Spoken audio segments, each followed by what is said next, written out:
يا نور الهلال أقبل تعال فالشوق طال والقلب سما نحو السماء مترنما لا تنقضي أنت للروح دواء.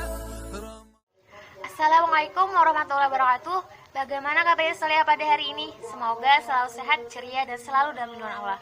Alhamdulillahirrahmanirrahim. Bersyukur kepada Allah karena sampai hari ini kita masih diberikan umur, masih diberikan kesehatan, masih bisa berkumpul bersama keluarga, dan masih diberi berbagai nikmat yang lainnya. Karena di luar sana Solihah masih banyak yang tidak seberuntung kita.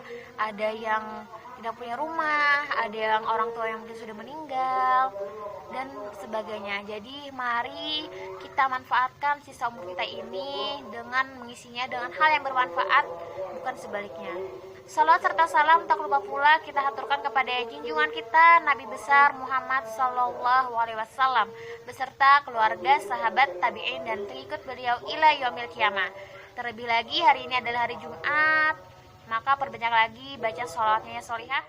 Sebelum saya menyampaikan kutum hari ini, silahkan kalian persiapkan buku mutabaah dan alat tulisnya. Simak baik-baik dan catat hal-hal yang penting di buku mutabaah kalian.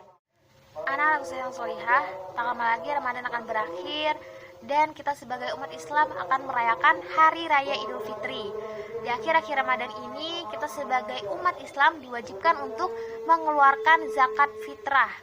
Nah, zakat fitrah merupakan zakat yang diwajibkan kepada setiap umat muslim sebagai santunan kepada orang-orang miskin, juga sebagai tanda berakhirnya bulan Ramadan dan sebagai penyempurna ibadah puasa yang telah kita lakukan sebulan penuh.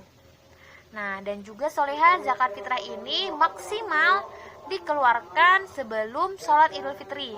Nah, sebagaimana dikatakan dalam sabda Rasulullah yang artinya Rasulullah Shallallahu Alaihi Wasallam telah mewajibkan zakat fitrah atas orang muslim, baik budak dan orang biasa, laki-laki dan wanita, anak-anak dan orang dewasa, dan beliau memberitahukan memberi zakat fitrah sebelum berangkat ke masjid. Hadis riwayat Bukhari dan Muslim. Zakat fitrah memiliki banyak keutamaan.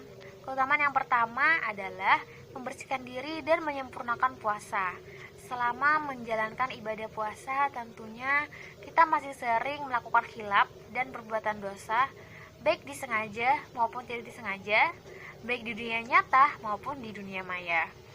Nah, maka dari itu, fungsi dari membayar zakat fitrah juga untuk membersihkan diri kita dari dosa-dosa kita, seperti berkata kotor, berdusta, menghasut, dengki, menggibah, dan sebagainya. Oleh karena itu, zakat fitrah hadir sebagai pengganti dan penyempurna dari hal-hal yang masih kurang. Keutamaan zakat fitrah yang kedua adalah berbagi kepada sesama muslim. Nah, Solihah, tentunya tidak semua orang bisa merasakan kebahagiaan di hari kemenangan, yaitu Hari Raya Idul Fitri. Nah, karena mungkin mereka ada yang kekurangan, ada yang tidak punya makanan, akhirnya mereka bukannya senang malah jadinya bersedih. Nah, maka dari itu tugas kita sebagai sesama muslim adalah berbagi kepada sesama yang membutuhkan. Nah, maka dari itu zakat fitrah ini berbeda dengan zakat-zakat yang lain. Nah, zakat fitrah ini khusus diberikan hanya kepada orang fakir miskin. Nah, sehingga mereka juga bisa merasakan kebahagiaan ketika menyambut Hari Raya Idul Fitri. Keutamaan zakat fitrah yang ketiga adalah bisa mewujudkan kebahagiaan. Nah, dengan kita mengeluarkan zakat fitrah, itu bisa mewujudkan kebahagiaan bagi fakir miskin. Nah, dengan zakat fitrah itu mereka bisa memenuhi kebutuhan hidupnya. Nah, itu tadi Solihah beberapa keutamaan dari zakat fitrah.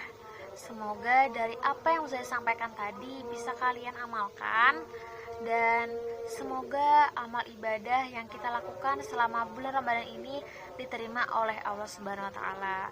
Nah, terakhir Ustazah ingin mengajak kalian, mari kita mengisi hari-hari terakhir di bulan Ramadan ini dengan lebih bersemangat lagi beribadah. perbanyak lagi tadarusnya. Mungkin yang masih belum tercapai targetnya, ayo dikebut supaya targetnya bisa tercapai. Nah, dan juga Solihah, inti dari bulan Ramadan ini itu sebagai latihan bagi kita untuk bulan-bulan kedepannya.